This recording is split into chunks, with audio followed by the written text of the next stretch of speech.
Gigitan sa buhay mo! Salot! Leche! Tabi! Akala mo naman para kang bayani.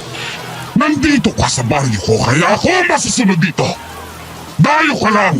Hindi ka nakabilang sa amin, Arnie. Dayo?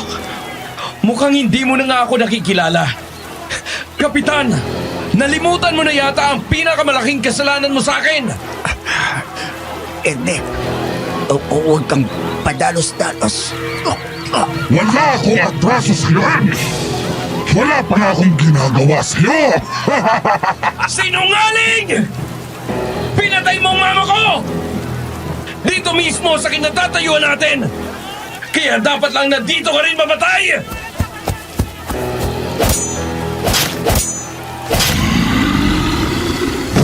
Ah! Kung kaya mo, bata, wala na magliligtas sa'yo dito. Kung pinatay ko nga ang nanay mo, mabuti! Isang karangalan na mabawasan ang mahadlang sa plano ko. Ngayon, ikaw na ang isusunod ko para naman magkita na kayo ng ina mo, di ba? Mas masahol ka pa sa kriminal! Ah! Makikita mo, Camarlo! Ibabaon ko sa katawan mo ang bolo na hawak ko! Ah!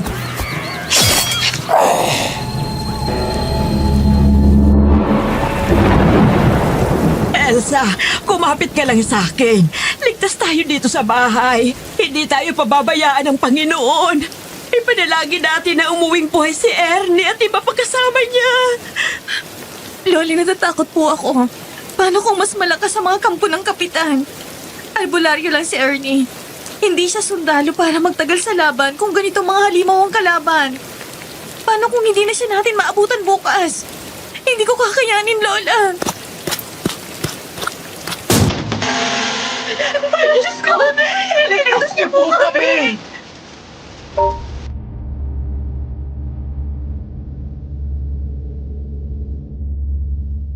Isang mapagpalang araw po sa lahat ng listeners at subscribers ng Aswang Confessions.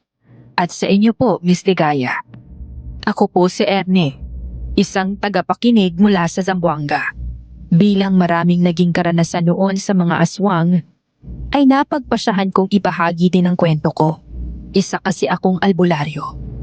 Isang beses ay bumalik ako sa probinsya ng Antique, doon sa baryo kung saan ako lumaki.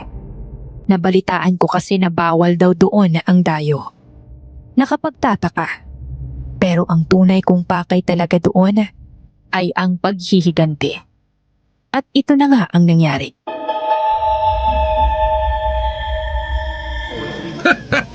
Isang pulis. Ano naman ang gagawin mo sa liblib na baryo namin? Heto at maupo ka muna sa silya.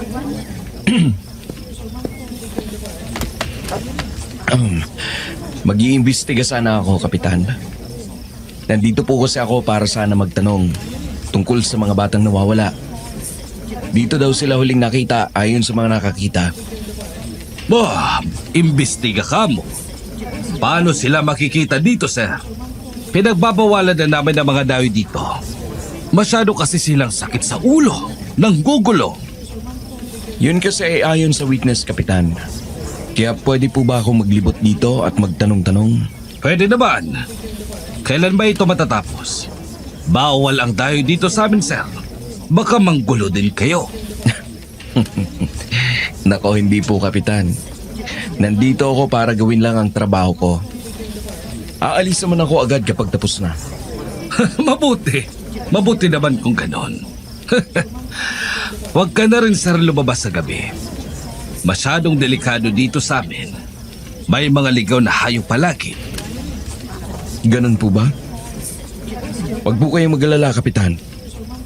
Kaya ko na pong sarili ko. Salamat po. Ang tindi ng galit na naramdaman ko nung nakalabas na ako ng opisina.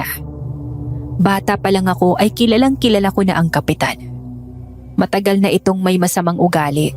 lalo na sa mga taong sa palagay niya ay nakakalamang sa kanya. Habang mabuti naman ito sa mga taong sa tingin niya ay mapapakinabangan niya. Hindi pa rin talaga siya nagbabago, mas naging malala lang. Mabuti na lang at nakapagpigil ako at kalaunan ay kumalma dahil dumating na ang kaibigan ko. Doon ako pansamantala na natuloy sa kanila.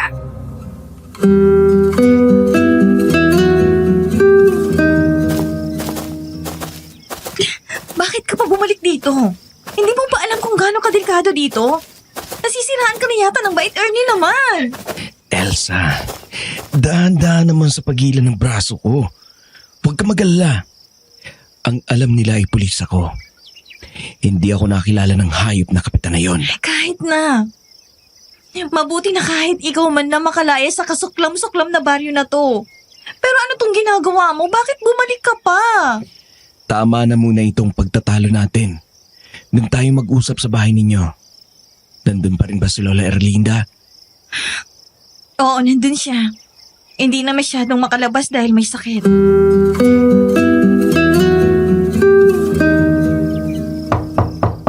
La, nandito na po kami.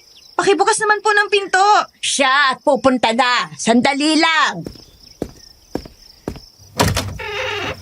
La, kumusta ka na? Medyo nahihirapan yata kayong buksan ng pinto ah. Pasensya na, Ernie.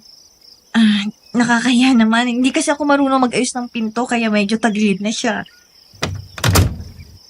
Erne! Anak ko! Ikaw na ba yan? Maano po, Lola? Abay, Opo, ako po ito. wala na rin akong lakas para mag-ayos ng pinto. Baka naman pwede mo kaming tulungan. Wala pong problema, Lola. Halika, pasok na.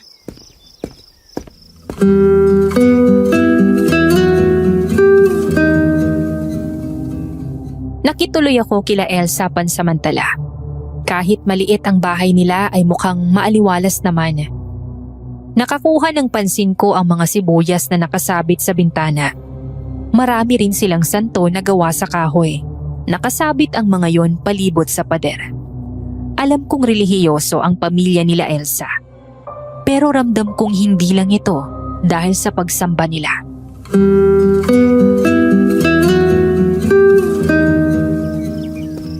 Oh, bakit ka bumalik, Apo? Alam mo nang ginagawa mo? Oo naman po, Lola. Halika, maupo ka dito. Elsa, ipagtimpla mo nga ng kape tong kaibigan mo. Opo, Nandito po ako para mag-imbestiga, Lola. Bigla na lang kasi nag-iba ang ihip ng hangin sa baryo na to. Totoo po bang haka-haka dito? Haka-haka? Bakit ano bang sabi? Na may tinatagong lihim daw ang baryo kaya ayaw sa dayo? saan mo naman narinig yan? Doon sa naunang baryo bago dito. May nawawalang kabataan daw doon. At dito huling nakita. Wala kaming masasabi sa bagay na yan, Apo. Pasensya na. Ayos lang po yun, Lola. May mga pangyayari ba dito na hindi alam ng lahat? Baka naman naging diktador na dito ang kapitan. Wala kaming masasabi. Baka may makaninig na hindi naman dapat. Mas mabuting tikom na lamang ang bibig mo kaysa ikapahamak mo pa. Hindi mo kayang kasamaan na nandito. Ayos lang po. Kung hindi ninyo masabi sa akin, kung ano man ang kasamaan ang nandito, may tiwala akong magwawakas din yun. Sana nga, Ernie.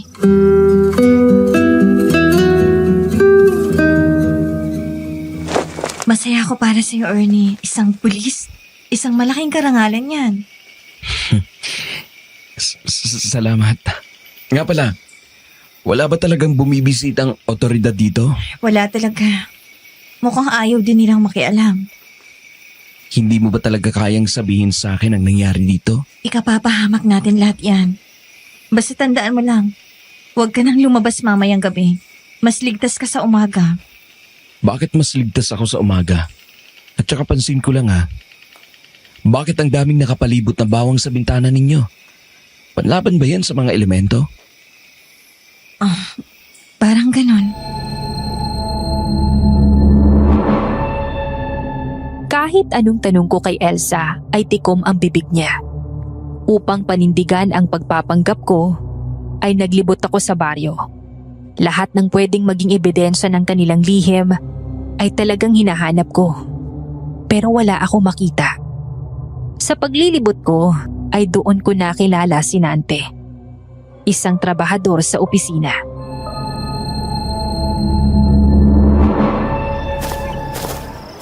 Anong nangyari sa mukha mo, Nante?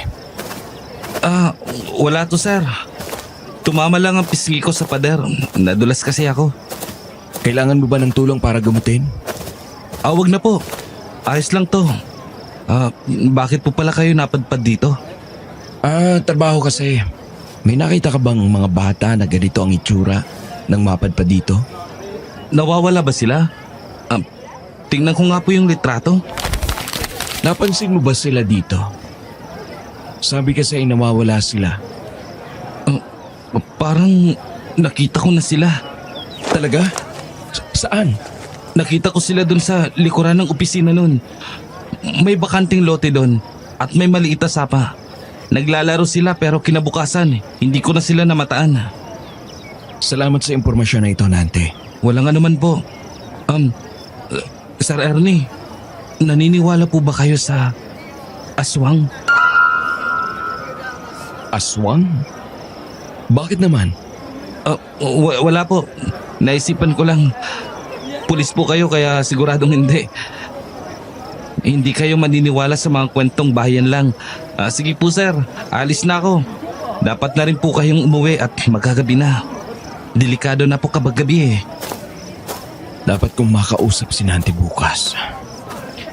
Mukhang siyang makakasagot sa mga tanong ko. Delikado sa gabi, ha? Ano naman ang mangyayari? Ay, makauwi na nga.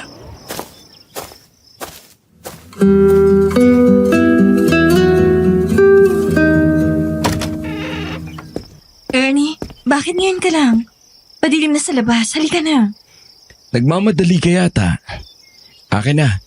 Ako na magsasara ng pintuan. Ayaw ko lang na mapahamak ka. Saan ka nagpunta, Apo? Diyan lang po sa malapit. Nag-usap po kasi kami ni Nante. Yung nagtatrabaho sa opisina ng kapitan. Nakita ko po kasi na may pasa ito sa mukha. May pasa ka mo? Oo, Elsa. Mapanakit bang mga magulang niya? Si Armando at Crispin. Hindi mapintas ang mag-amang yun. Mabait sina Lolo Armando at Mang Crispin. Sadyang matigas lang ang ulo ni Nante. Pero hindi sila nananakit. Siguro kausapin ko na lang siya ulit bukas. Mukhang may gustong sabihin eh. Nakita niya daw ang mga batang hinahanap ko.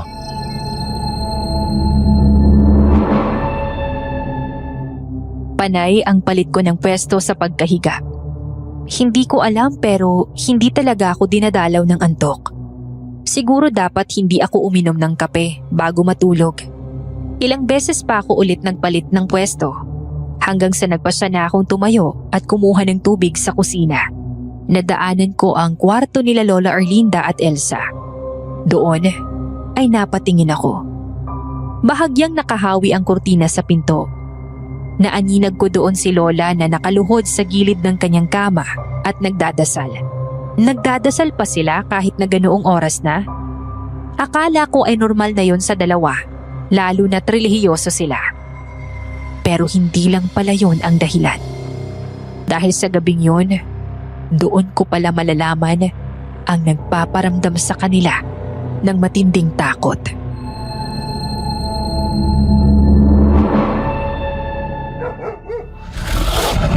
Aswang? Kailangan ko ang bolot puntot pagi ko. Subukan lang nilang pumasok dito.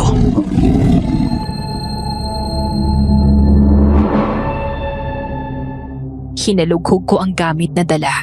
Kinuha ko doon ang bolo at buntot pagi na tinago ko. Sanay na akong labanan ang mga ganitong mga halimaw. Mahina sila sa asina at ayaw na ayaw sa bawang. Lalo na at nasisira nito ang pang-amoy nila. Mukhang matagal na rin na ginagambala ng mga ito ang baryo. Lalo na at kita ko sa bawat bintana nila Elsa na may mga bawang silang nakasabit.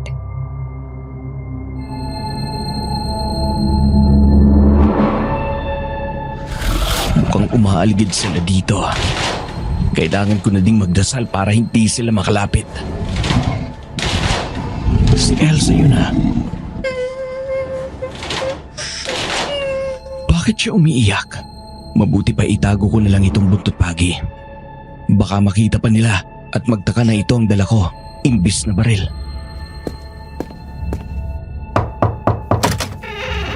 Ernie, gising ka? Oo, narinig ko na umiiyak ka. Bakit, anong nangyari? Narinig mo naman siguro sila sa labas, di ba? Opo, palagi po ba itong nangyayari? Hindi naman. Minsan lang naman talaga sila lumalapit sa mga bahay. Kapag meron ng dayo. Dayo? Kung ganon, sila po bang dahilan bakit ipinagbabawal ninyo ang dayo dito? Isa yan sa dahilan pero hindi ang buo.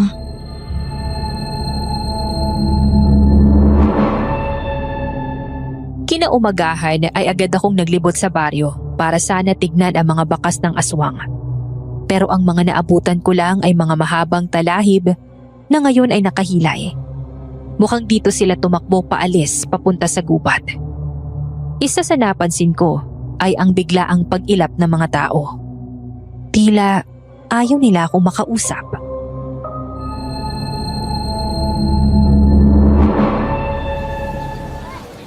Nante, mabutit nakita kita.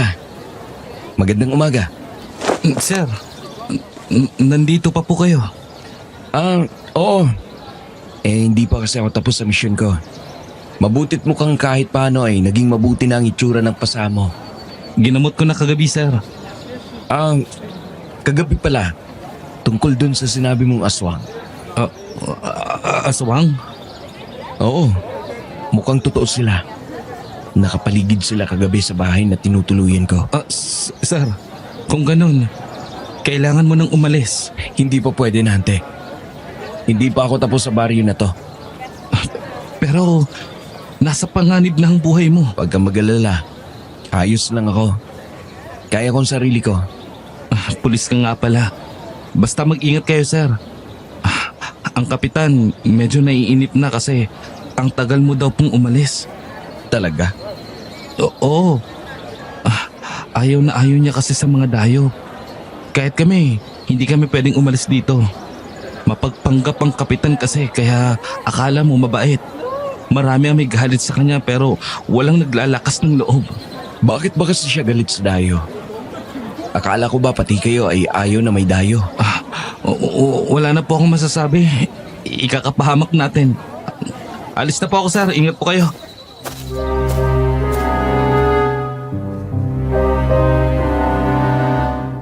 Sinubukan ko pa na pigilan si Nante sa pag-alis. Pero ayun, at iniwan na ako. Laglag ang balikat ko buong araw dahil wala pa rin akong ebidensya na ang kapitan ang kumuha ng mga bata. Ang masama pa ay mukhang hindi na ang mga ito makikita pa. Lalo na at mukhang marami ang aswang dito na nagpupunta. Sigurado ako na babalik ang mga aswang. Kaya ng gabi na yon, sinubukan kong lumabas. Hating gabi na, nangyari nga ang inaasahan ko. Bumalik at napapalibutan ang bahay ng aswang.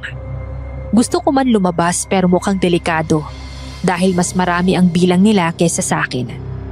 Banta ko ay tulog na rin sila Elsa at Lola Erlinda matapos magdasal ng mataimtim.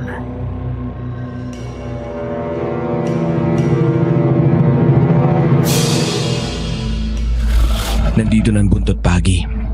Ang bolo, asin, bawang at anting-anting ko. Kailangan ko na lang ang maliit kong libro na puno ng mga sikretong panalangin at ritual. May tao sa labas. Ernie, tulong! Elsa? Ernie, ano tong mga nasa higaan mo? Bakit may ganyan ka? Elsa, magpapaliwanag ako. Hindi ba't pulis ka? Dapat baril lang meron ka. Hindi ganyan. Pasensya na, Elsa. Hindi ako pulis. Ano? Ganon nagsisinungaling ka lang? Bakit ka bumalik dito kung ganon? Elsa, Katulad ka din ba ng mama mo? hindi sumasamba sa demonyo ang mama ko. Alam ko, Ernie. Alam ko. Dapat ka na talagang umalis dito. Hindi sila titigil hanggat hindi ka umaalis dito. Hinaan yung mga boses nyo. Maririnig nila kayo sa labas. Mas magiging agresibo lang sila dahil sa ingay nyo. Ano? Ernie!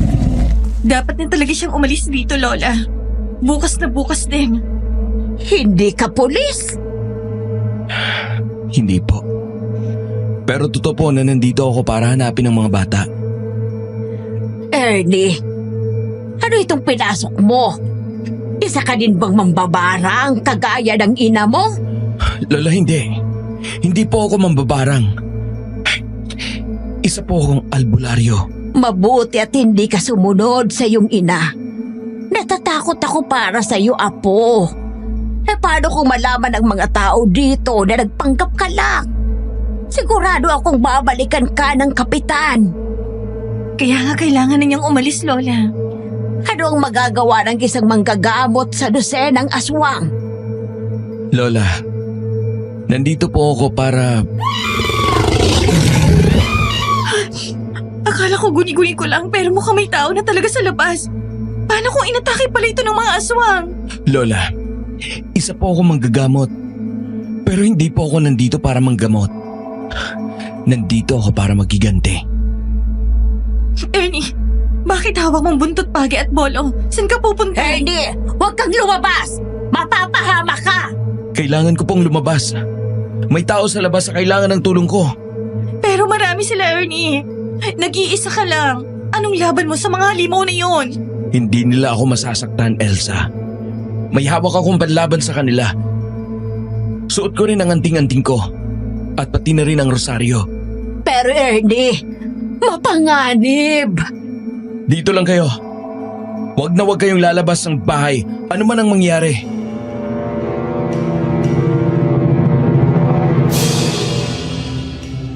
Kahit natatakot din para sa kaligtasan ko, ay lumabas ako hawak ang mga armas na alam kong kayang pumatay ng aswang. Bilang albularyo, alam ko ang kahinaan nila, kaya gagamitin ko yon para mamatay sila. Lumabas ako sa likod ng bahay nila Elsa, kung saan nagmula ang ingay. Bakante ang lote doon, at marami ang tumutubo na matataas na damo. Ilang hakbang pa lang ang nagawa ko, ay naamoy ko na ang mabahong amoy nila. Parang karne na bulok. Grabe, nanginginig ang mga kamay ko lalo. Akala siguro nila ay hindi ko nakita ang mga pulang mata nila sa kalayuan. Aninag ko pa na may ilaw doon. Sigurado kung galing yon sa taong sumisigaw ng tulong. Kaya kahit kabado, ay tinaha ko pa rin ang daan papunta doon.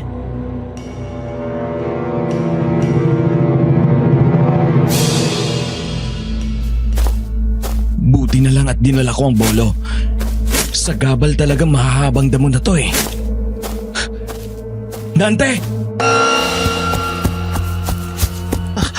Sir, tulong. Halimaw ka! Eto para sa'yo!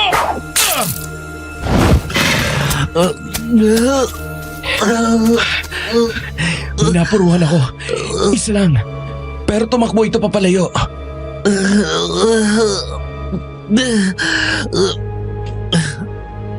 Nante, paano nangyari ito? Bakit nasa labas ka? Akin ang kamay mo. Tulungan kitang tumayo. Kailangan nating makaalis dito. Hindi ko na yata kakayanin, sir.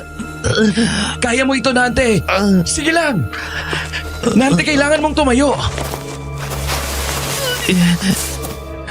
Subukan mo lang maglakad. Kailangan nating makabalik sa bahay. Masyadong malala ang tama mo sa gilid. Mukhang bala ka talaga nilang patayin. Hindi na ako abot pa, sir. Masyadong malalim mga sugat ko. Hindi ko na kakayanin to, sir. Elsa! Elsa, buksan mo ang pinto! Eto na! Pakibilisan, pakiusap! Bubuksan ko na! Pumasok kayo agad! Ay, Diyos ko po! Ay, naku po! Nante! Dito. Ihiga mo siya dito sa mahabang upuan.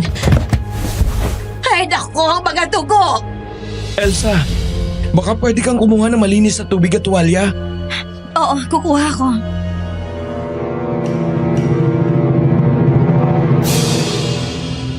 Ang lakas ng kabog ng dibdib ko habang ginagamot si Nante. Sobrang lalim ng mga sugat niya sa katawan. Mabigat din ang pakiramdam ko. Tanda na nasa paligid pa rin ang mga aswang na umatake dito. Sa tulong ni Elsa at Lola Erlinda, ay nagawa kong malapatan ng lunas ang mga sugat ni Nante. Pero hindi ko alam kung makakatulong yun sa kanya dahil maraming dugo na ang nawala sa kanya.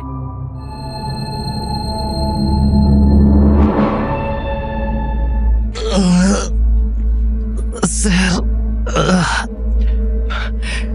ano yun, Nante? Ang aswang, sir. May gusto ka bang sabihin? Diyos ko po! Ano nangyari, Elsa?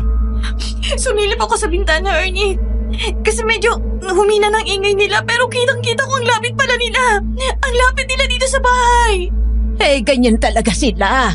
Kapag mahina ang tunog ay malapit. Kapag malakas ay malayo. Panlilin lang yan para may mabiktima sila. Si Kapitan. Anong ginawa ni Kapitan? Pinihilit niya ako na maging aswang. Huwag mo nang ipilit. Mas mahihirapan ka lang, Nante. Ayoko. Nante, kayanin mo. Nakikiusap ako. Hindi naman tayo dito mapapasok. Pero sobrang rami talaga nila. Kalunos-lunos ang sinapit niya sa mga ito. Kawawa si na Crispin. Alam po kaya ng tatay niya na nawawala siya? Hindi natin alam. Walang may gustong lumabas sa gabi. Lalo na't may mga halimaw na gustong manlapas sa'yo sa labas. Elsa, bukas pagsapit ng umaga ay puntahan mo sila at ipaalam ang kalagayan ni Nante. Oo, gagawin ko.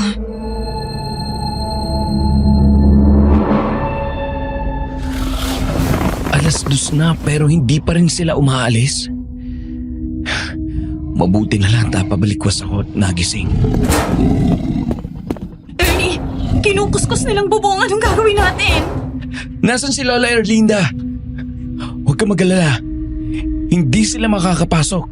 Nilagyan ko na ng krus ang bawat bintana at nag-iwan ng asin. Makakatulong din itong mga santo ninyo para protektahan tayo sa loob. Mabuti kung ganon. Nagdadasal kaming dalawa sa kwarto. Umalis lang ako dahil narinig ko ang kaluskos nila. Bumalik ka doon sa kwarto at ipagpatuloy ninyo ang pagdarasal. Sisilipin ko lang kung nandito pang iba o umalis na. Malapit ng umaga. Siguradong aalis ng mga yon. Puntahan ko muna si Nante. Hindi pa rin kasi siya kumikibo. Ako na magpapalit ng gasa sa mga sugat niya. Salamat, Elsa. Dito na lang ako sa maliit na siwang ng bintana sisilip. Masyadong delikado kapag sinubukan ko pang lumabas ulit.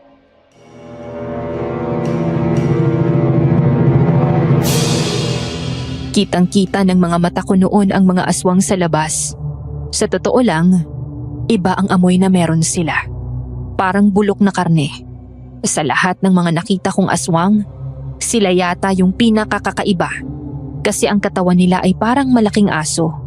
Pero mas mahaba nga lang yung katawan nila. At sobrang patpatin.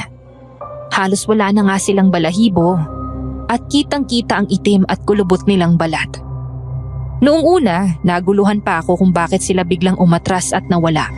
At gayon na lamang ang panlulumo ko dahil sa mga sumunod na nangyari.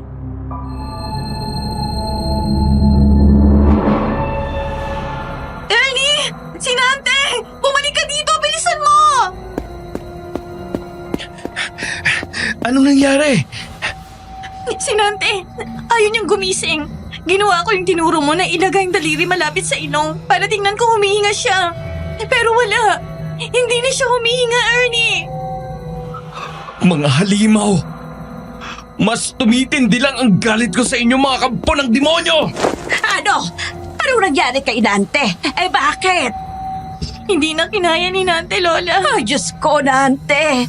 Ang bata mo pa para iwan ang mga magulang mo. Umalis ng mga aswang. Sinigurado talaga nilang patay na siya bago umalis. Mga demonyo talaga. Magsisindi ako ng kandila para kay Nante. Tutulungan ko siyang makatawid sa liwanag. Kaya mong gawin yon?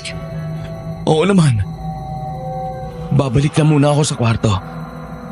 Takpan mo ng kumot ang katawan niya pansamantala. Ipagdarasal din namin ang kaluluwa niyang namayapa.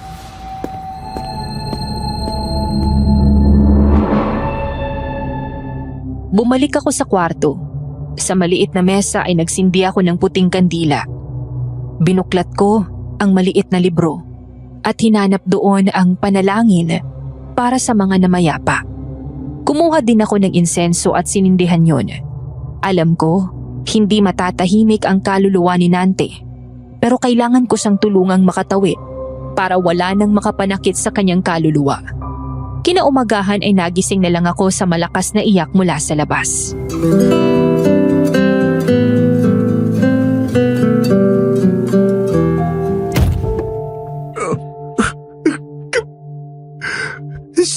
Sino?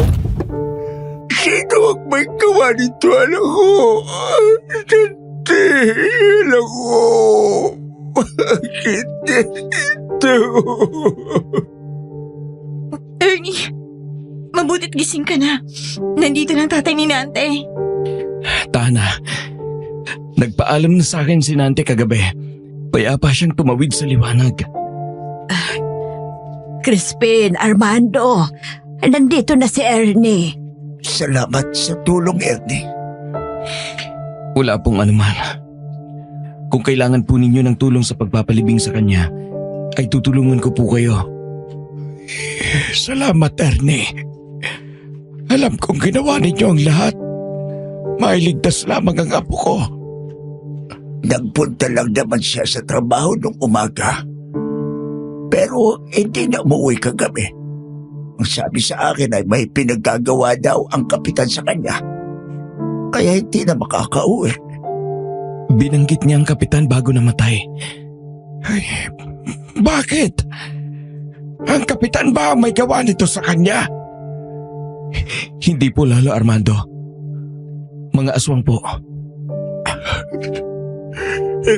Kaya pa marami sila kagabi dahil pinatay nila ang ano ko. Hindi po namin alam ang Crispin. Narinig lang namin ang sigaw niya na nangihingi ng tulong. Hindi naman alam kung saan siya nanggagaling. Parang balak talaga nilang patayin si Nante kagabi. Umalis sila matapos pong malaman na hindi na siya humihinga. Totoo yan. Siguradong target na talaga nilang mga bata. Sinabi nyo na binanggit niya ang kapitan, di ba? Opo, Mang Crispin. Kung ganon, ay may kinalaman talaga dito ang kapitan. Palaging umuwi ang anak ko na may pasa. Sinabi niya paulit-ulit na aksidente lang yun. Ay, sigurado akong inaabuso niya ang apo ko. Posible. Minsan ko na rin makita may pasa si Nante. Sinabi din nito na gusto ng kapitan na umanib sa kanya. Maging aswang. Maging aswang? Paano? Hindi ko rin po alam, Mang Crispin. Baka umanib na ang kapitan sa mga aswang. Hindi ba pulis ka, Ernie? Kailangan natin ipakulong ang hayop na diktador na yan. Mang Crispin, wag po. Ikakapahamak niyo. Hindi. Sawag-sawa na ako sa paggigipit nito. Kontrolado niya lahat ng mga hanap buhay dito. Kahit mga pananim ay sa kanya lamang lahat. Kailangan natin magtiis sa kung ano ang makikita natin na pwedeng kainin pero siya ay nagsasaya sa mga palay na tayo naman na nagtatanim. Ano pong ibig ninyong sabihin? Ginigipit niya kami kasama ang mga tauhan niya. Pilit kinukuha ang ani namin. Binibigyan lang kami ng dapat sa isang buwan. Minsan, nagbibigay din siya. Subalit kakarampot lamang. Kailangan naming maghanap ng makakain sa gubat. Kahit mapanganib. Ang iba ay sumuko na lang at nagpaubaya kasi wala kaming magawa. Ang iba ay pili lang na maging alipin niya, mabigyan lang ng makain sa araw-araw. Suklam-suklam. Ito bang tinatago ninyo sa akin, Elsa? Lola Erlinda? Pasensya na, Ernie. Hindi namin masabi ang totoo. Magiging target din kami ng halimaw na yon. Kung ganun, bakit nagkaroon ng trabaho si Nancy sa kapitan? Ginusto niya ba yun? Oo. Kahit ilang beses na namin siyang sinabihan na itigil na. Pero hindi pa rin siya tumigil. Kita mo ngayon, dahil sa kapitan na yan, kaya siya nawalan ng buhay. May gusto kasing patunayan ng bata na yon. Suspetsya niya ay may sinasambang demonyo ang kapitan. Dahil simula noong nasa posisyon na ito, ay doon na nagkandaletse-letse ang buhay namin. May sinabi si Nante na gusto daw siyang gawing aswang ng kapitan. Maging aswang? Walang giga. Sinabi niya, Aswang ba ang kapitan?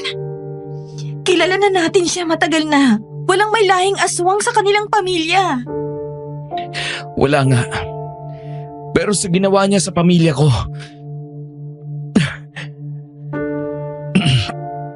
mabuti pa tulungan ko na lang kayo mailibing ang anak ninyo, Mang Crispin.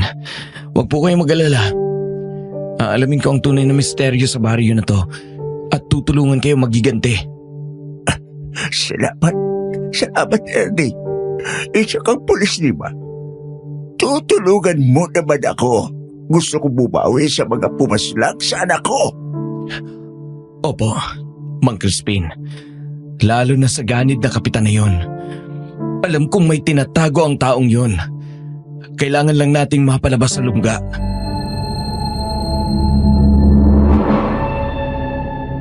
Nalaman ko na may maliit silang sementeryo, ilang dipa ang layo sa mismong baryo. Doon namin nailibing ang namayapang sinante. Nakakalungkot na kailan ko lang itong nakilala, pero agad din naman siyang nawala.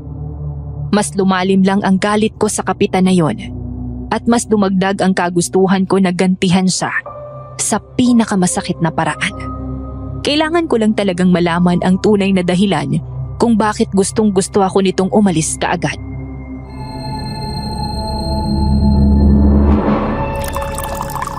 Hula ko ay ganun rin ang nangyari sa mga batang nawawala.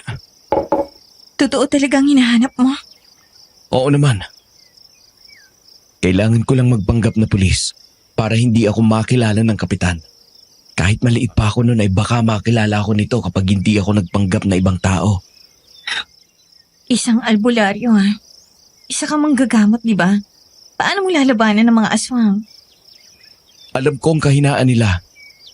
Kaya alam kong kaya ko silang labanan. Wala ka ba talagang masasabi tungkol sa kapitan? Ang alam ko lang ay ang panggigipit niya sa amin.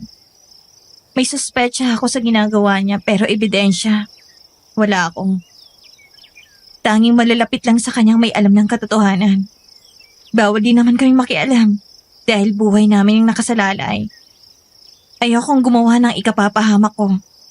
Lalo na't ako na lang ang natitirang pamilya ni Lola Erlinda. Naiintindihan ko, Elsa. Mukhang kailangan ko na ding sumuko sa paghahanap sa mga bata. Walang pinapalampas ang mga aswang sa mga biktima nito. Patay kung patay. Nakita ko kanina si Mang Crispin. Kausap ang ilang taga-baryo. Sigurado ka ba talaga na tutulong ka sa kanya sa pagpuksa sa kapitan? Marami siyang tauhan. Elsa, nandito ako para magiganti sa diktador na yon. Kaya oo naman. Mas lalong tumitindi ang kagustuhan ko na gumanti. Lalo na't may kasama ako. May tutulong sa akin na kapareho ko ang gusto. Sana lang talaga wag mong pagsisiyan ito. Buhay ang kapalit kapag hindi ka nagtagumpay. Ipagpapasa Diyos ko na lamang ang magiging kapalaran mo. Naway gabayan ka niya sa gagawin mo. Salamat, Elsa. Malaking bagay talaga na nandito ka sa tabi ko. Ano ka pa? Magkaibigan tayo. Kaya dapat lang na nandito ako para sa'yo. Kung kailangan mo pa ng tulong, sabihan mo lang ako. Sa abot ng makakaya ko ay tutulong ako. Salamat. Mukhang nagkakamabutihan na kayo Lola naman, huwag kang manukuso dyan. Nakakaya kay Ernie, oh. Maayos na po bang pakiramdam mo, Lola? Ay, oo naman na po. Salamat doon sa oregano na tsaa mo. Medyo umaliwalas ang lalamunan ko. Mabuti naman, Lola Arlinda. Inumin niyo lang po yun 2 beses sa isang araw. Maganda po yun sa kalusugan. Ernie, ano pala yung itinanim mo sa likuran ng bahay kanina? Yun ba? Makabuhay na halaman. Mabisang panlaban yun sa mga aswang. At pwede din gawing gamot. Naalala ko noon, meron yan dito. Kaso namatay yata nung nagpatayo ng kubo ang kapitan doon sa bakanting lote. Isa ito sa mga halamang panlaban sa mga aswang. Pantaboy para hindi sila lumapit. Kailangan nating magtanim at hindi ito madaling mamatay. Ernie, tungkol doon sa plano ng pag-aalsa daw nila Crispin, sasama ka ba talaga? Sigurado ka ba sa gagawin mo? Baka mapahama ka. Ang paghihiganti bala, Oo, ayokong mapahama ka. Bakit kasi hindi ka nalang umalis dito at hayaan na lang kaming gumawa ng paraan? hindi pwede, Lola. Ikapapahamak mo yan, Apo. Nakaalis ka sa baryong ito noon. Dapat talaga hindi ka na bumalik. Hindi mo na ito problema. Desidido na siya, Lola. Wala na tayong magagawa. Kahit na Elsa, alam ko naman ang pagtatago lang ng katauhan mo ang pagiging pulis na yan. Ayos lang kung ayaw mong sabihin ang totoo mong pakay. Pero alam mo kung anong nangyayari sa baryo na ito. Dapat ka nang umalis. Labas ka na sa problema namin, Ernie. Ang mga otoridad, wala silang pake sa amin. Walang tutulong sa'yo kapag napunta ka sa panganib.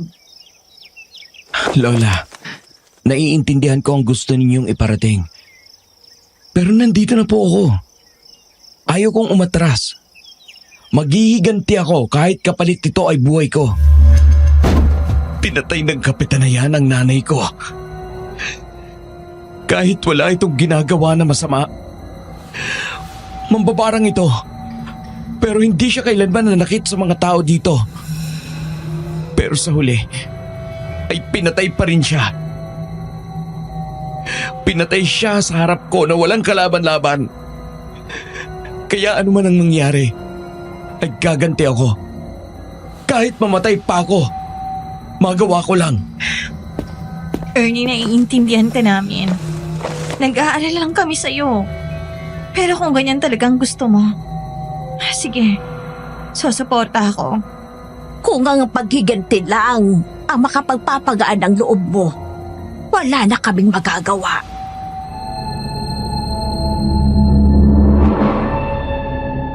Naiintindihan ko ang pag-aalala ni Elsa at Lola Erlinda. Ngunit desidido na talaga ako sa gagawin ko. Ito po kasi ang naging dahilan kung bakit ako naging isang albularyo. At ngayon na alam ko na pong kaya ko na, ay bumalik na ako para gumanti. Matapos kong kausapin sila Elsa ay nagpasya akong manatili sa bahay nila Mang Crispin. Plano namin na maghanap ng mga sandata na pwedeng gamitin sa pag-aalsa. Yung kayang sugatan ang mga aswang, lalo na at maliksi ang mga yon.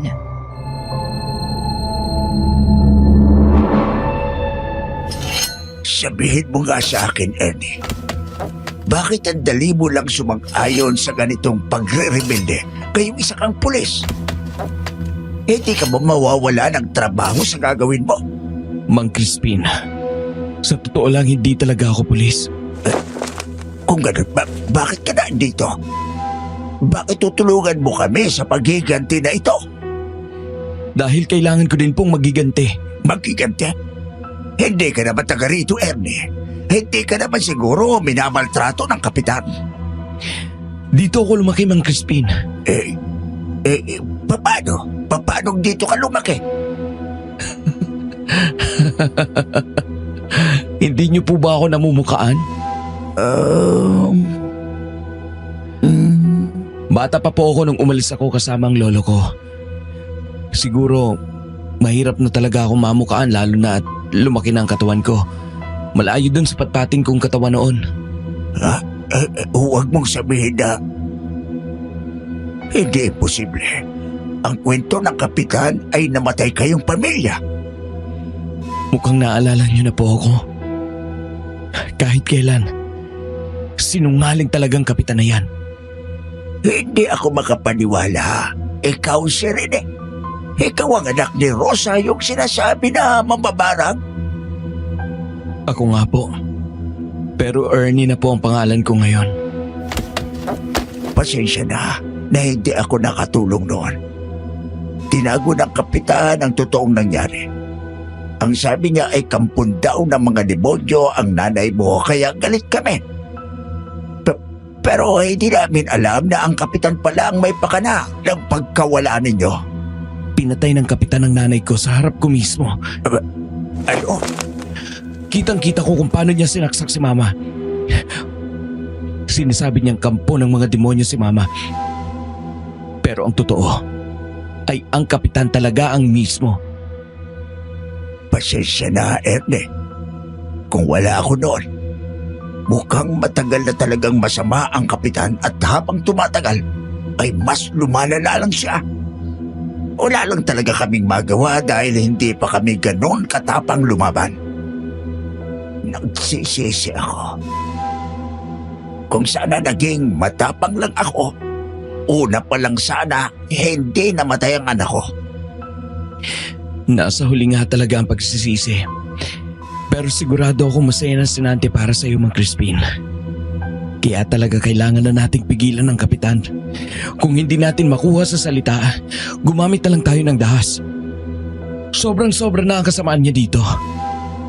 Wala nang buhay ang lilisan pa sa mundo na to dahil sa kanya. Tama ka, Ernie. Ernie, Crispin, nasabihan ko na ang ilan nating mga kasama. Kaunti lang ang bilang natin.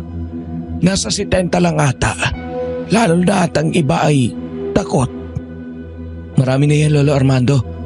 Oo nga, siguraduhin na lang natin na kapag sumugod tayo, ay ligtas ang lahat at may pinagtataguan.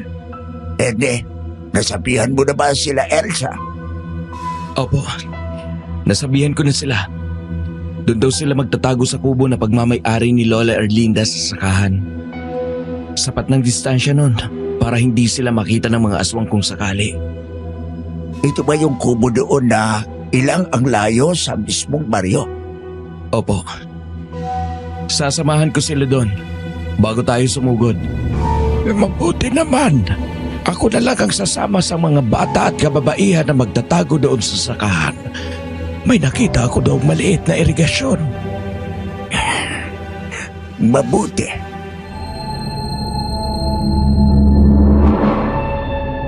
Gising kami hanggang hating gabi ng gabing yon. Binigyan ko ng anting-anting si Lolo Armando para proteksyon niya. Gumawa din kami ni Mang Crispin ng isang pampasabog na gawa sa bote na may laman na gasolina at tinapala ng tela. Malaki ang magiging tulong nito sa amin, lalo na at pwedeng isang tama lang nito sa aswang ay yari sila. Kinaumagahan ay umuwi ako kila Elsa. Umaga pa lang ay nag-impake na sila ng ilang gamit.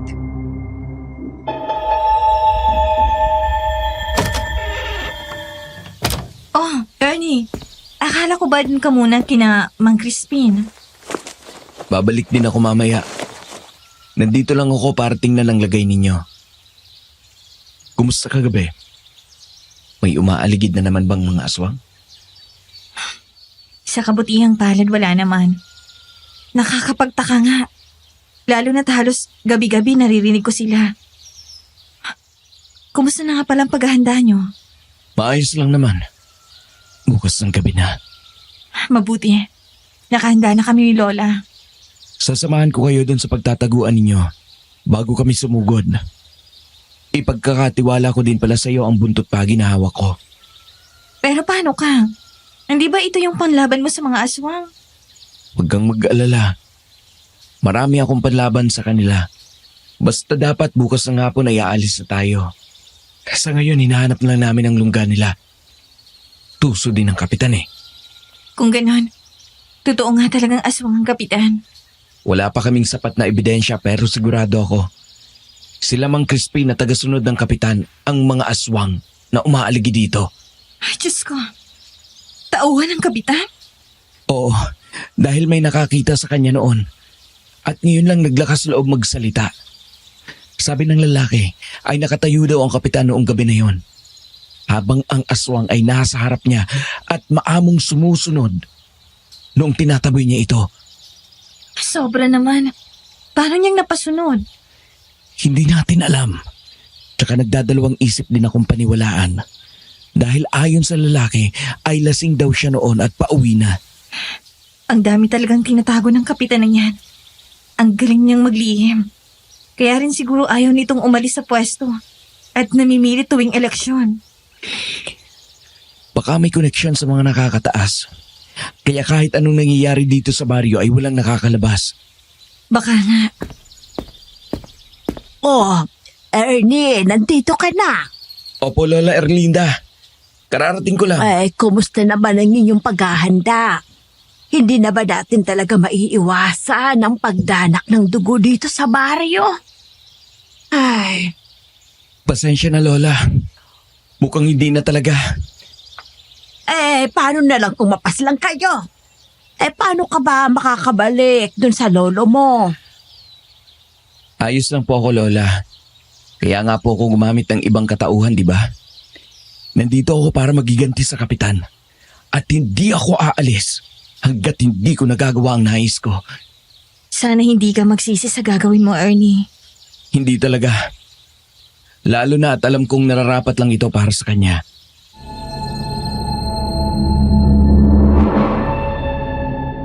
Nanatili ako kila Elsa buong araw.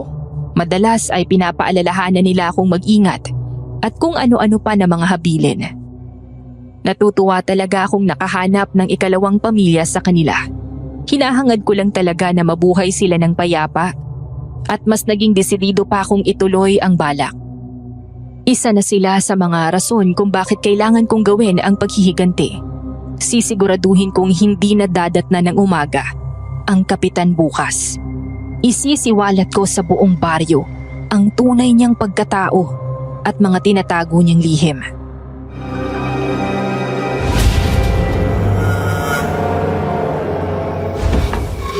Wala pa rin tayong alam kung saan nagtatago ang kapitan.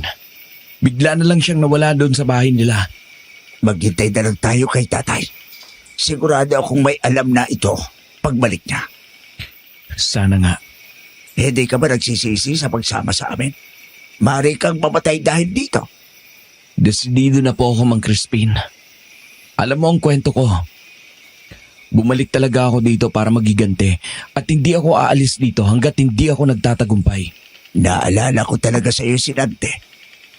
Pasensya na. Sadyang hindi nabigyan ang batang iyon ng tsansa na mabuhay ng payapa. Malayo sa pananakit ng kapitan. Ayos lang po, Mang Crispin. Tay, naandito ka na. Ano ang balita? Mabuting balita. Natuntunan ng mga kumpare ko ang lungga ng kapitan. Mukhang doon siya nagtago matapos mawala. Doon sa gubat. Nakita siyang pumasok doon at hindi na lumabas noong nakaraang araw bago ito mawala sa bahay nito. Mabuting balita nga yan, tay. Hula ko ay doon din galing ang mga aswang. Mukhang natunugan nila ang plano natin, Mang Crispin. Sigurado akong handa na rin ang mga ito para sa magaganap na pag-aalsa. Baka nga, Ernie.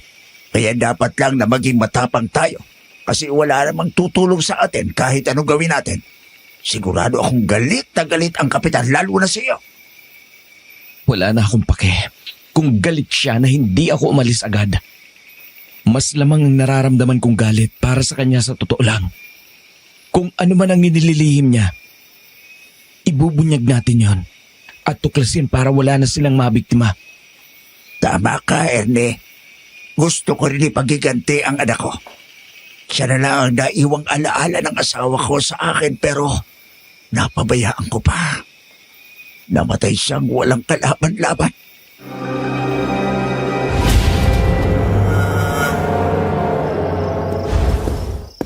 Elsa, halika na. Nandyan ang dilim. Kailangan na nating umalis. Sandali lang, kukunin ko pang rosaryo ko. Ay, kinakabahan ako, Apo. Paano kung natuntun nila tayo? Huwag kang mag-alala, Lola. Pinalibutan ko na po ng bawang ang loob ng kubo. Kanina nagpunta ako doon. Sapat lang naman ang layo nun sa baryo. At sigurado akong hindi nila iisipin na may tao ang sirang kubo na yon. Maraming salamat, Ernie. Nandito na ako, alis na tayo.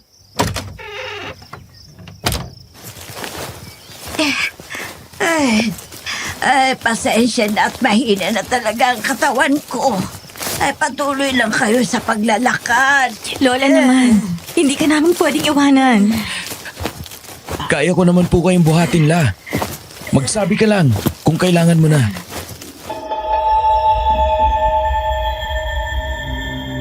Binaybay namin ang daan papunta doon sa kubo na sinasabi ko. Medyo maputik at mahaba ang talahib kaya naging problema yun para kay Lola Erlinda na bumabawi pa lang ng lakas nang magkasakit. Ngunit kahit mahirap ay pinilit pa rin namin na makarating, lalo na at kailangan talaga.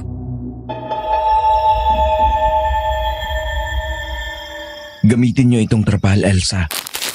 Italukbong ninyo para kung sakali na umulan ay may panangga kayo. Huwag na huwag ninyo ring buksan ang pinto ng kubo. Paliwanag. Oo, Ernie, pakiusap. Bumalik ka ng buhay. Oo naman. Babalik ako. Kapag maging mahirap ng sitwasyon, alalahanin mo lang ang pamilya mo. Kami na maghihintay sa iyo dito. Salamat sa inyong dalawa. Elsa. Lola Erlinda. Aalis na ako. Ingat ka, Ernie. Ingat, Apo.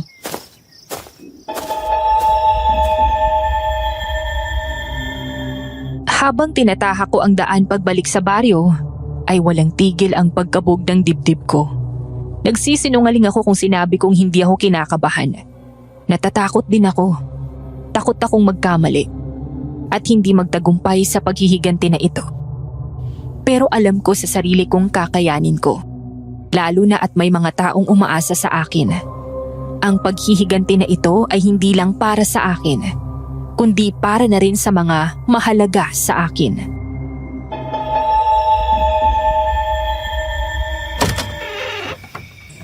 Ernie, mabuti at naandito ka na. Nagtipo na ang lahat ng mga kasama natin sa likod bahay ng kapitan. Ikaw na lang ang hinihintay ko. Mabuti naman po, Mang Crispin. Ito na ang iyong bolo. Matalas na yan. Salamat po dito. Kamusta naman po si Lola Armando? Nakalikas na ba sila? Oo, kanina pa sila umalis. Sinamahan ko rin sila bago ako bumalik dito. Marami ang takot sa kanila. Pero alam kong gusto din nilang matapos na ito. Mabuti naman kung ganon. Hindi dapat sila madamay sa kung ano man ang gagawin natin. Masyado na silang abusado. Malapit na silang sumugod. Sana kumain ka ng hapunan. Iyon ang magiging lakas mo para mamaya. Kumain na po ako, Mang Crispin. Hindi ko hahayaan na mahina ako sa gabing ito. Mabuti dahil kailangan natin manalo dito. Hindi lang para sa ating sariling intensyon, pero para na rin sa lahat ng mga nakatir dito. Salamat talaga, Mang Crispin. Malaki ang naging tulong mo sa akin. Salamat din sa iyo. Dahil kung hindi ka nagpunta dito, ay siguradong mananatiling bulag kami dito. Sunod-sururan sa kagustuhan ng kapitan. At mamatay na may takot pa rin. Bukang sumugod na sila. Wala na itong atrasan. Hindi pa rin mahanap ang kapitan, Ernie. Saan naman kaya siya nagtago? Kailangan natin siyang hanapin. Samahan mo ako, Mang Crispin. Halugugin natin ang baryo. Pakisabihan ang iba na tingnan sa gubat. Baka nandun sila. Sige, ako nang bahala. Hintayin natin matupok ang bahay ng kapitan. Dapat lang ito sa kanya. Ernie, alis na sila. Tayo na. May gusto kong puntahan, Mang Crispin. Sige, ikaw ang bahala. Bakit naman tayo naandito sa kubo na ito? Minsan ko na po itong nadaanan. Mabigat ang pakiramdam ko dito. Siguradong may makikita tayo dito na makakatulong sa atin.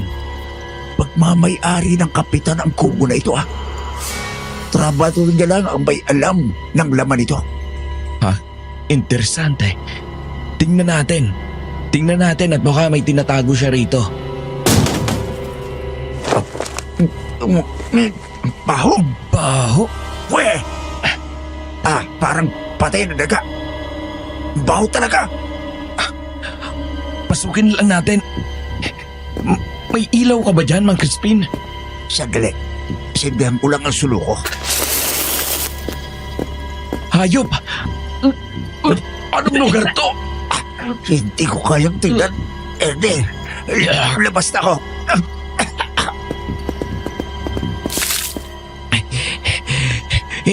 Hindi ko na rin kaya. Karumal-dumal. Patay na aswang ba yung nakita natin? Mukha nga, Mang Crispin.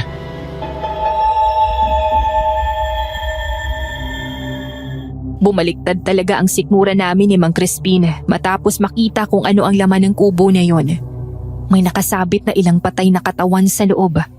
May lamesa ito sa gitna na naliligo sa dugo. Habang may mga nakahain na mga laman na nilalangawan na. Alam ko ang itsura ng isang aso. At ito ay hindi basta lamang aso. Ang katawang ito ay pawang aso nga. Pero ang ulo nito ay malapit sa mukha ng tao. Nanginig ako noon habang nakasilip sa loob ng kubo. Ito bang tinatago ng kapitan dito? Hindi ako makapaniwala. Maging ako man, Mang Crispin, ang kapitan na kilala ng lahat ay kumakatay pala ng mga aswang. Nakakadiri! Ibig bang sabihin ito hindi siya aswang? Hindi natin alam, Mang Crispin. Baka aswang siya o baka hindi. Makukumpirma lang natin yan ngayong gabi. Susunugin ba natin ito o hindi? Huwag na po muna. Eto magiging ebidensya natin laban sa kanya. Tama ka nga. Nandito na sila. Halika na, Ede. Mukhang kailangan nila ng tulong. May paparating na aswang. Ang lakas niya. Ako na bahala dito, Ede. Papatayin ko ang halimaw na ito. Mamamatay ka na! Wala kayong puso! Kampo ng mga demonyo! Hindi kita iiwan dito, Mang Crispin. Tutulungan kita. Hindi ako makapaniwala sa nakita ko noong gabing yun. Kahit ngayon na naaalala ko pa ay naninindig pa rin ang mga balahibo ko. Malapit sa 10 ang bilang ng mga aswang na sumugod sa amin. Mabuti na lang at nagkasama kami ni Mang Crispin. Nagawa naming pumaslang ng isang aswang. Pero parang paubos na ang lakas namin noon. Masyado silang malakas kumpara sa mga normal na tao lang. Pero dahil nga nakahanda kami, ay kahit papano ay nagawa namin silang isahan. Ang iba ay nagsaboy ng mga asin kung kaya't parang napapaso ang mga aswang kung matamaan sila.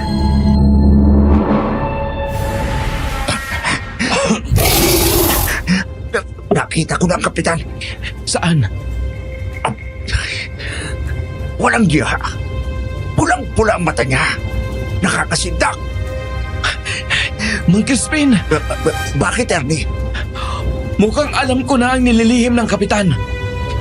Aswang siya, di ba? Kitang-kita sa mga mata niya.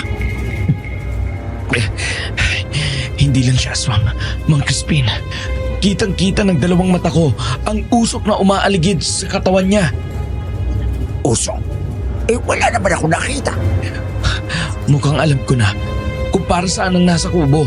Hindi ko naiintindihan ang sinasabi mo, Ernie. Mang Crispin, hindi lang aswang ang kalaban natin. May sapi na rin ito ng demonyo.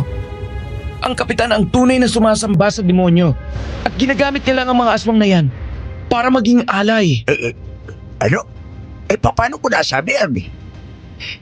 Alam kong hindi mo naiintindihan, Mang Crispin. Pero kitang-kita ng mata ko ang totoo niyang anyo. Hindi lang naman multo ang nakikita ng mga mata ko. Mas matalas ito kapag may nakapaligid na demonyo. Ito ba ang nagagawa mo bilang albularyo? Isa lamang po ito sa mga regalo ng nakakataas sa kagaya ko.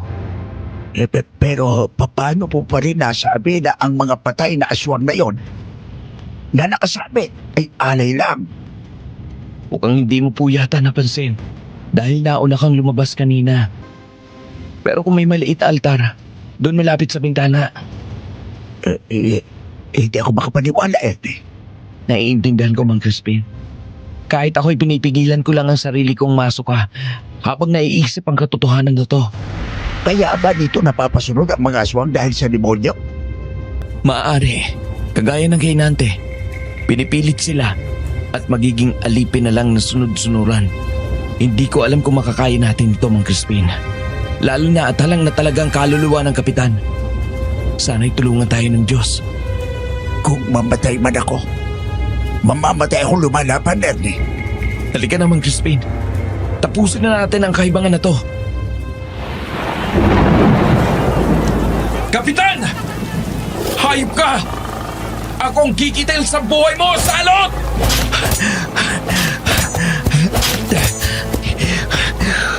Leche! Tabi! Akala mo naman para kang bayani. Nandito ka sa baryo ko, kaya ako ang masusunod dito. Tayo ka lang. Hindi ka nakabilang sa amin, Ernie. Dayo? Mukhang hindi mo na nga ako nakikilala, Kapitan. Nalimutan mo na yata ang pinakamalaking kasalanan mo sa akin. Ernie, huwag kang padalos-dalos. Pinatay mong mama ko! Dito mismo sa kinatatayuan natin! Kaya dapat lang na dito ka rin mamatay! Ah! Kung kaya mo, bata, wala nang magliligtas sa'yo dito. Kung pinatay ko nga ang nanay mo, mabuti! Isang karangalan na mabawasan ang mga hadlang sa plano ko. Ngayon, ikaw na ang isusunod ko para naman magkita na kayo ng ina mo, di ba? Mas masahol ka pa sa kriminal! Ah! Ah! Makikita mo ka, Marlo! Ibabaon ko sa katawan mo ang bolo na hawak ko! Ah! Naging mahirap para sa akin ang gumalaw dahil sa ulan. Sobrang bigat din ng naramdaman ko dahil sa presensya ng demonyong nakasapi sa kapitan. Ilang beses din ako muntik nang masaksak ng bolo na sandata ng kapitan. Pagod na ang katawan ko noon dahil sa mga nauna kong kalaban. Ang ilang taga-baryo ay sugatan na rin at hindi na makatulong. Sobrang kaba ang naramdaman ko nung gabing yun. Akala ko, aapaw na ang puso ko sa dibdib. Mabuti na lang ay nakaagapay sa akin si Mang Crispin. Malaki ang naging tulong niya sa akin para labanan ang kapitan. Huwag kang susuko, Ernie. Mahina na siya. Hindi! Huwag kang tumakas ka, Marlo! Duwag!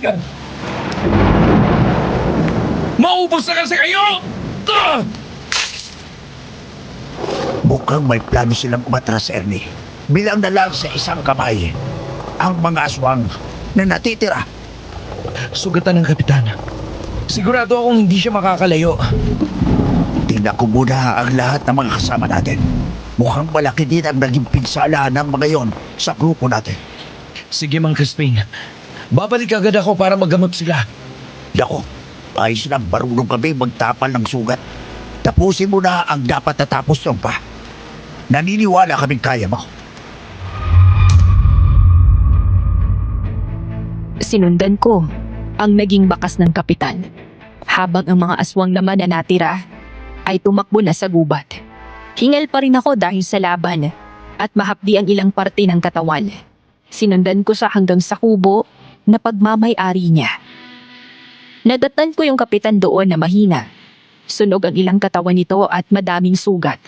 Walang pagdadalawang isip na nagsaboy ulit ako ng asin palibot sa pinto.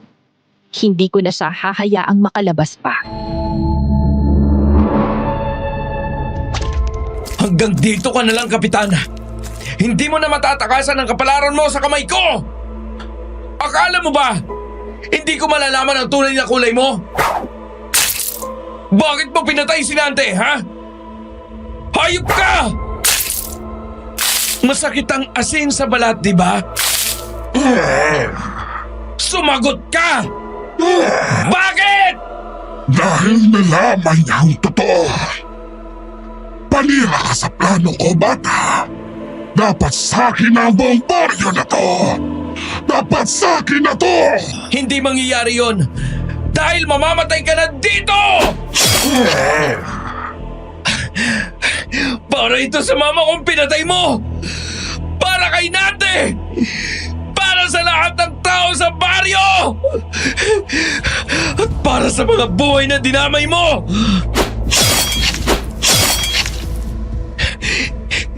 Para sa lahat ng biktima mo! Bumalik at mabulok ka sa impyerno! Demonyo! Demonyo! Hindi. Diyos ko! Patay na ang demonyo. Nanalo tayo!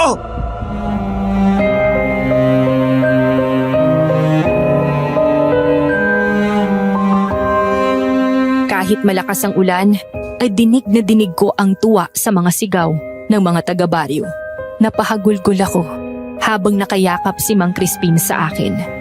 Parang nawalan ako ng tinik sa dibdib nung gabing yun. Sa wakas, nakaganti ako. Sa wakas, wala na ang kapitan. Hindi ko na naaalala paano ako nakarating kila Elsa.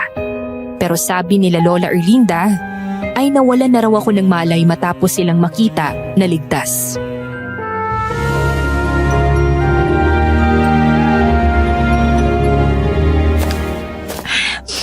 Masaya ako na ligtas kang nakauwi, Ernie.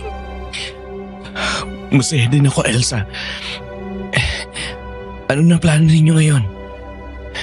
Sasama ba kayo sa akin pauwi sa Zamboanga? Nag-usap na kami ni Lola. Pumayag naman siya na sumama. Mabuti naman. Paano naman sila, Mang Crispin? Halos lahat sa kanila. Gusto na lang daw manatili dito. Dito na rin kasi sila lumaki at may hanap buhay pa. Magiging mahirap sa kanilang umalis na lang. Oo nga naman.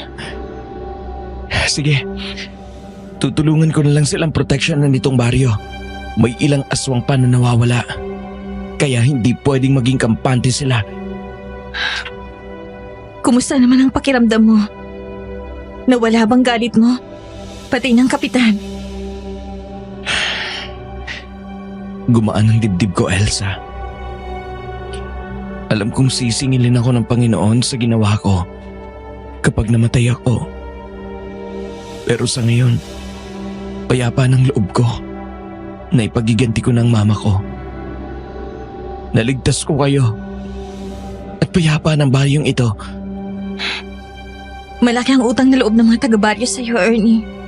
Hindi ba sila nagalit noong sinabi kong hindi ako totoong pulis? Hindi naman.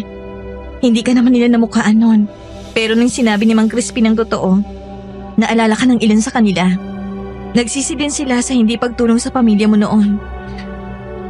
Ayos na yun. Sa ngayon ay panatag na ako. Sana, hindi na maulit ang nangyari na ganito sa baryo. Sana nga, Ernie.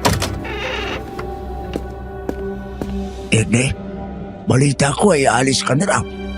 Mang Crispin, mukhang mabuti na po ang lagay ninyo. Oo naman. Aalis po ako kapag gumaling ng mga sugat ko. Mabuti kung gano'n. Magpapasalamat kami sa tulong mo, Ernie. Wala po yun. May kanya-kanya naman po tayong dahilan kung bakit po tayo lumalaban. Hindi lang ako.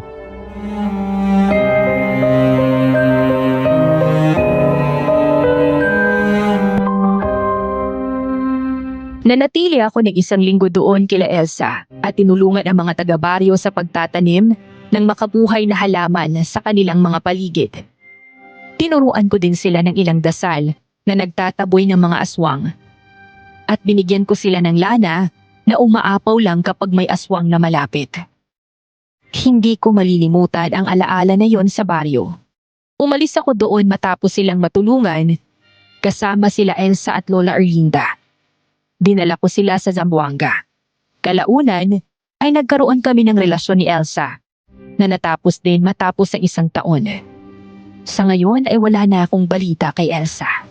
May asawa na rin ako at mga anak sa kasalukuyan. Albularyo pa rin naman ako ngayon, pero hindi na ako nagpupunta sa ibang probinsya. Wala na rin akong balita sa baryo o kay Mang Crispin.